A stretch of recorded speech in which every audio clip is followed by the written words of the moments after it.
Pasadenians and heroes everywhere. It is I, your friendly neighborhood rabbi, coming to you from a very echoey place. That is this my old studio, where all the furniture has been removed because we are in the process of moving to a new studio, and it's going to be a little bit like this. It's going to sound very ominous and echoey because we don't have any furniture or textiles or furry doggos absorbing the sound waves. Nevertheless, I'm delighted to talk to you today about this old Hebrew saying, Shinui Makom, Shinui Mazal. And you'll find out what I mean by that. And I'd like to hear what it means to you. Have you ever changed a place and wound up changing your luck? We'll talk more about that in just a second, but first, a brief musical interlude. Stick around.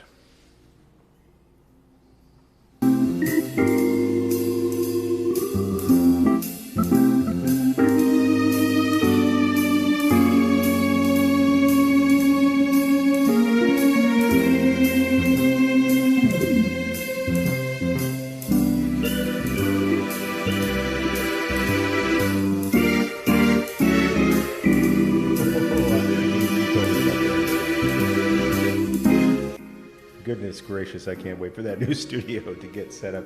I'm looking down, instead of my normal table, I've got a little folding chair where I'm looking at my control board and unified chat. Nevertheless, delighted to join you today for PJTC's RabbiChat. It is I, your friendly neighborhood Rabbi John Carrier, in a very echoey room. We are in the process of moving our space, doing a little Shinui Makom.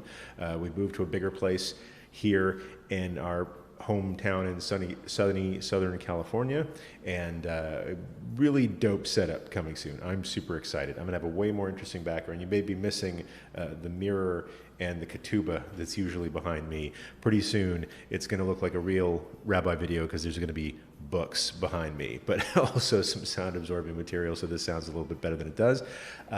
But it's going to be the same Ask Me Anything show that you've gotten used to, and maybe even better. So really excited about this new space.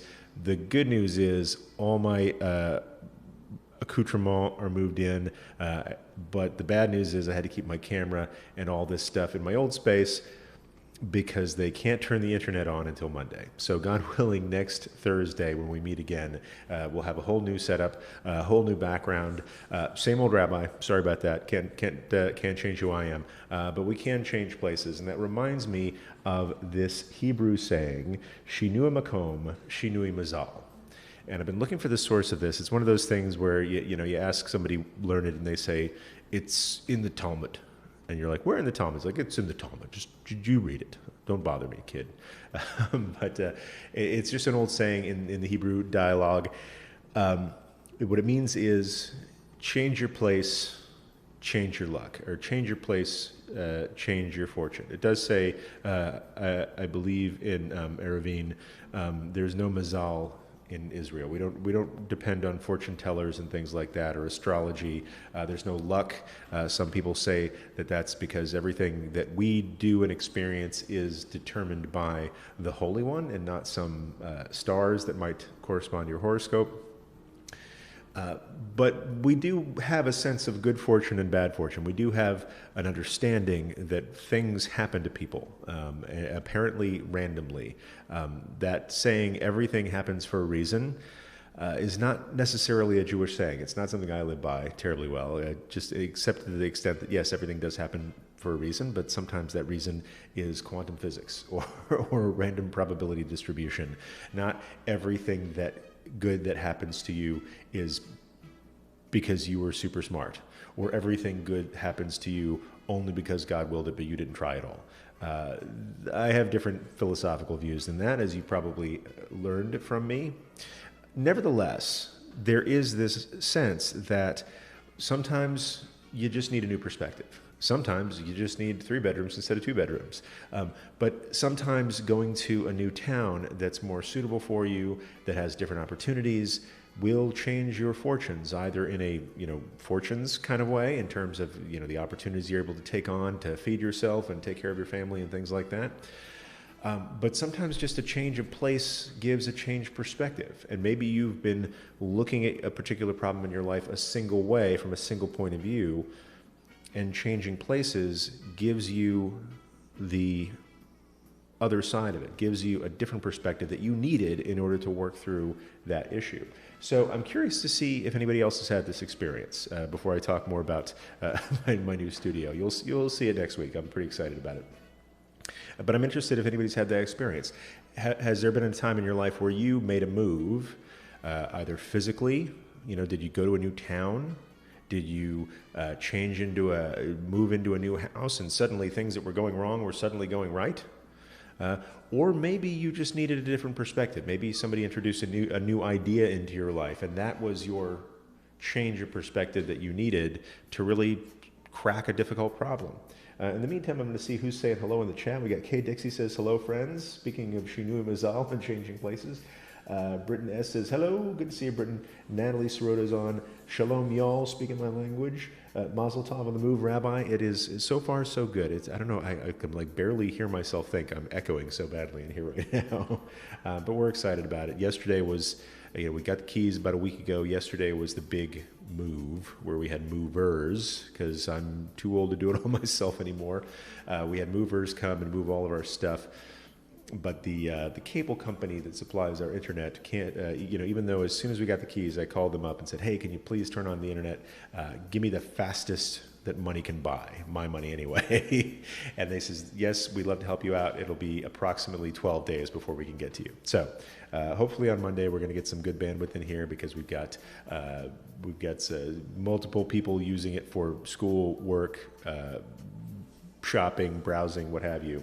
But that's not going to happen until Monday. So right now we're improvising a little bit, which means broadcasting to you from an empty studio with lots of echoes. Kay says, yes, they've been there without internet for a week. If you need a new perspective on life, try going a week without the internet. And I say that as somebody who does just about all of his work on the internet these days. But it lets you relax a little bit, I'll say.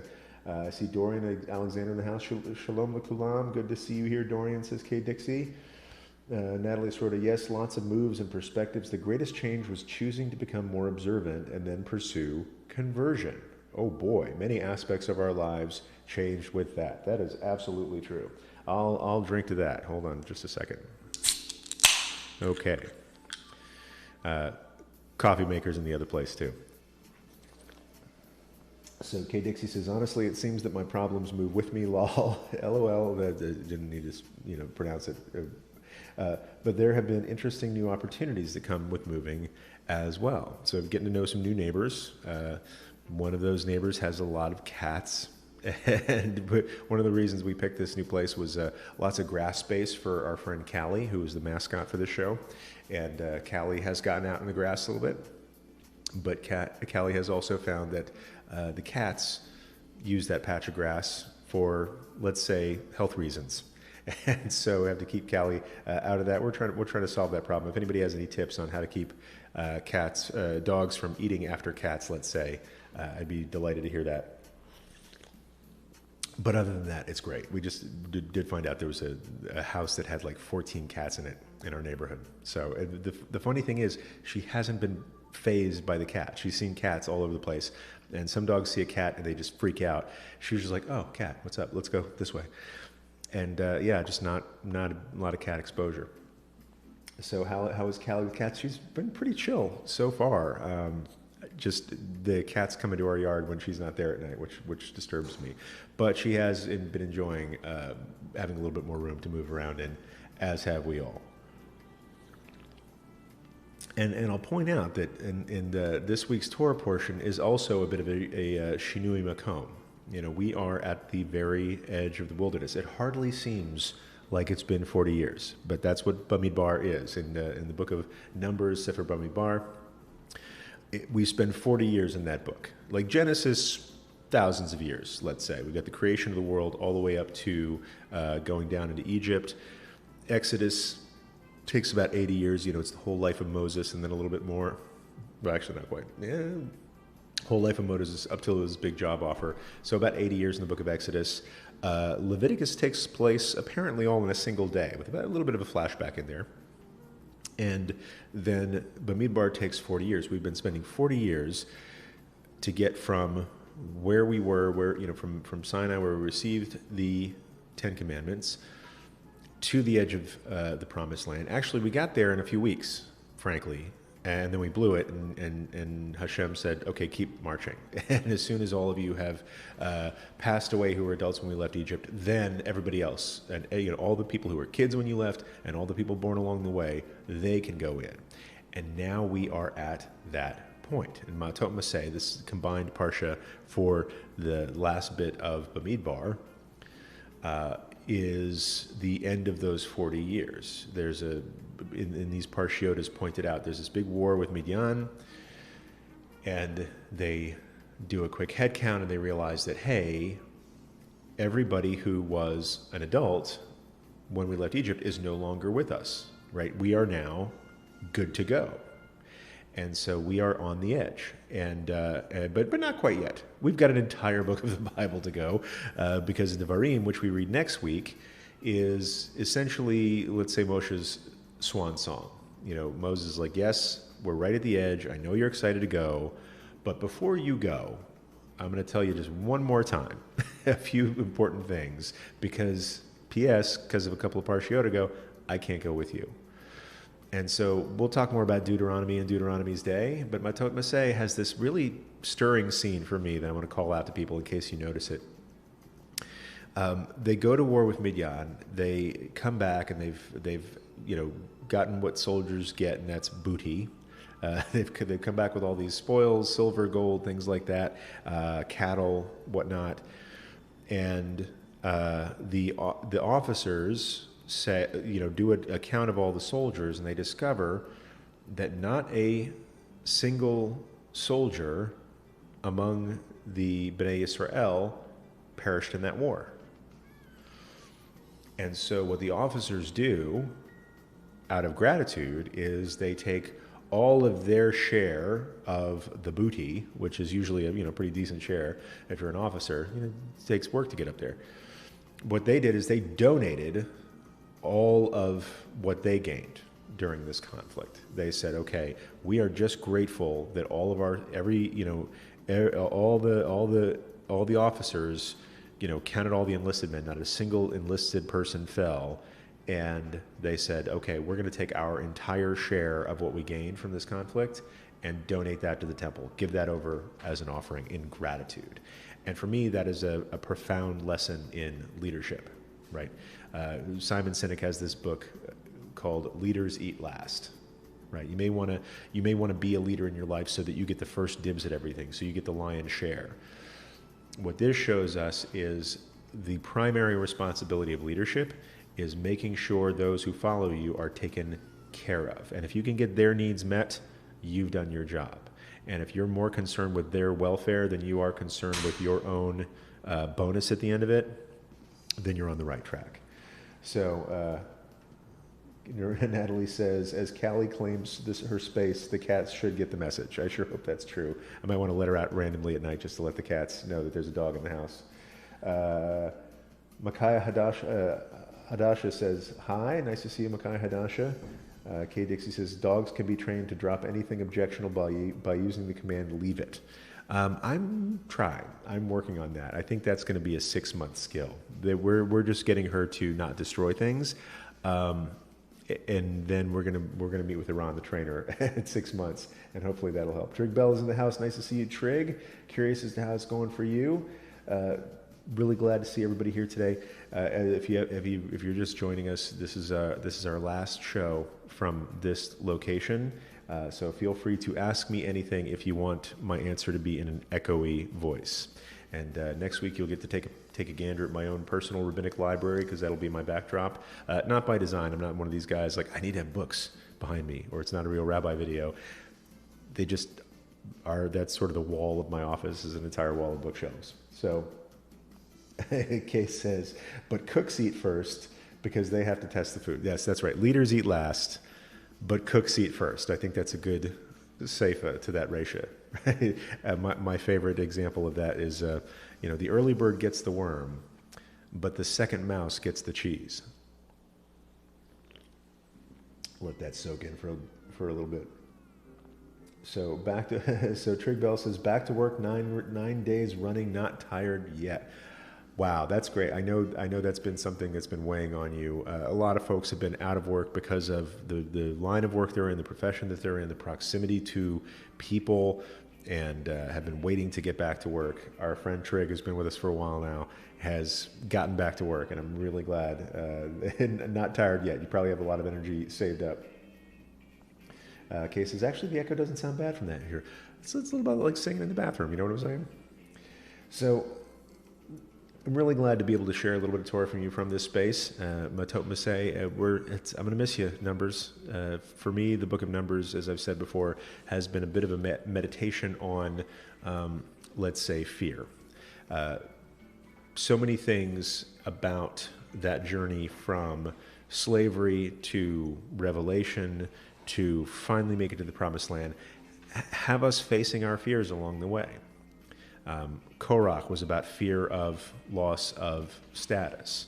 You know, the Shlach Lecha was about fear of the unknown, right? I think Balak is about the fear of the other, frankly. Balak, you know, we can pigeonhole Balak as an evil king just because he wasn't one of ours, and the Talmud absolutely excoriates Balaam throughout. Like, Balaam is seen as a really wicked villain in all of rabbinic literature. But through their story, they show us what the fallacy can be in fearing another people, and how that turns out. So I think we really do have to, if we're going to get to a promised land, whether that's, you know, Eretz Yisrael or some new state of being that we're striving for, facing that fear is critical. I'll tell you that the journey to getting a new place these days involves facing some fears. Involves, you know, there's a lot of people you're going to look at a place where a lot of people have been, and you get a lot of people coming into your house to take your stuff over there, and is everything going to work right? It hasn't. We've had some fun with the air conditioning. Right now we're having a little fun with the plumbing. But that's okay, because we know in the long term it's going to be a good strategy. So we're in the process of changing our place. We'll see if our luck changes. I hope not. I've actually had pretty good luck lately. So Trig says, great acoustics from the movie Toys. From the movie Toys, R.I.P. Robin Williams. Seriously.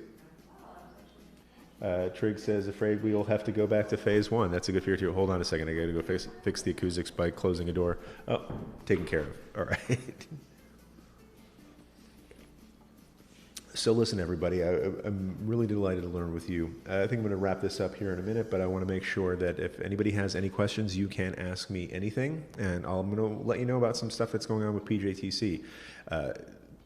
This week, we are meeting to make some very important decisions about what the high holidays are going to look like, where they're going to be, whether they're going to be. I shouldn't say whether. They're going to be high holidays. It's going to be dope. We're going to have a good time doing it. It's going to be fantastic. No matter what happens, they will definitely be live streamed, meaning if we have them in a location, that will all be, let's say, camera enabled, so you can celebrate with us wherever you are. And whether you're deciding to stay at home or whether you want to join us in a place, we're looking at some outdoor venues that are pretty exciting. So, but here's the thing: if people decide, if the congregation says, okay, outdoors fine, still not coming, you know, we're not going to put together a great big outdoor thing if nobody wants to come to that. So we went through this exercise of just asking people, where are you at? What are you feeling like right now? Are you waiting to come back to Shabbat services as soon as we'll let you? Are you holding off to see what the numbers look like and COVID infections and things like that? Are you somewhere in between? Are you having trouble deciding? I mean, I think that's a real place to be in too. So what we did is we just asked people. There's this old rabbinic dictum, puk v'chazi, like go out and see what the people are doing. You know, rabbis are saying, oh, should I light Hanukkah candles this way or should I do it that way? How do I decide what's the right way to make an Eruv? And one rabbi said to the other one, go out and see what people are doing, right? The Jewish custom comes from the experience and actions of lived Jewish lives. And so we're asking our Jews, where are you feeling about high holidays this year? So no matter what it turns out to be, A, it's not going to be like it was last year. That's just not safe. But whatever it's like, B, it's going to be dope. I'm going to be there. We're going to have a great time, and I'm really looking forward to it. And in the coming week, people will get more clarity about what it's going to look like and where it's going to look like. So Britton says, hi, Carla. Oh, good. Carla's in the house. Nice to see you, Carla. Hello, everyone. Kay Dixie said, there's a Chinese saying that if your life is stuck, just move 5 things in your environment and everything will change for the better. So that's the thing. Maybe you can't move. Maybe you're looking for a change in fortune, but you can't change places, change towns, change apartments, leave your house. That's true for a lot of people right now. But there are changes that you can make. Sometimes all you need is a different perspective, and that can change your fortunes. So great to have everybody here. Yeah, Trig says, you moved. I missed everything. No, that all happened very quickly. I think we got, like I said, we found the place just a couple of weeks ago. We made the deal. We got the keys last week, and yesterday we're moving. About the fastest. We moved a lot, just for various reasons. I think Cara said 10 times in 13 years, something like that. We moved from Minnesota to California. Once we're in California, we moved to a place, and then I got a job that came with housing for a year, so we moved. And then I moved on from that job because I went to study in Israel. So I lived there. My family had to stay back here while I lived here, so they moved to a new place. Then Cara went back to school, and that school came with a great deal on housing, so we moved there. Then we both graduated and moved to Burbank. And then within Burbank, we had a house that was sort of a temporary situation. It was in a house that the synagogue was wanted to use for building out a preschool. But they said, you can live here while you find a place. So we lived there. Then we moved to an apartment. Then we moved into a house. And the owners of the house said, we'd really like to sell the house, but you can't be a part of the deal. So, the new owners don't want other people living there. So we moved again, and now just because now we are at home full time, our 2-bedroom apartment was great for, let's say, eating and sleeping and family time and things like that. Not such a great place for 2 full-time offices and the classroom for 2 full-time students. So we're stretching out a little bit. So we're renting it, but so we could do it quickly. But yes, we're moving into a house because we really needed a patch of grass for this show's mascot, Callie the Wonder Dog. So I'm going to go ahead and wrap things up. Love to hear more stories. If you're watching this later, you can always ask questions in the chat, and I'll see your question and get back to you. Or if you don't have a question, just tell me a story. When's a time in your life when you made a big move and saw other things go right in your life as well? As the Hebrew saying goes, Shinui makom, shinui mazal, change your place and you can change your luck. Love to hear stories about that from you. Also, just so you know, this Friday and Saturday we are continuing to have services at PJTC that you can access through Facebook Live on our PJTC YouTube channel where you might be watching this show. You can also watch those through YouTube Live where you might be watching this show. Or from StreamSpot, which is a company that manages our live streaming. All that's available from the PJTC emails. We'll give you links to all that stuff. And also, we are continuing our July experiment with different modes of connecting with the Holy One and connecting with each other during services. So Friday night, same time as usual, 7:30. But like the last couple of weeks, service has been a little bit different from before. This week, they're going to be different still.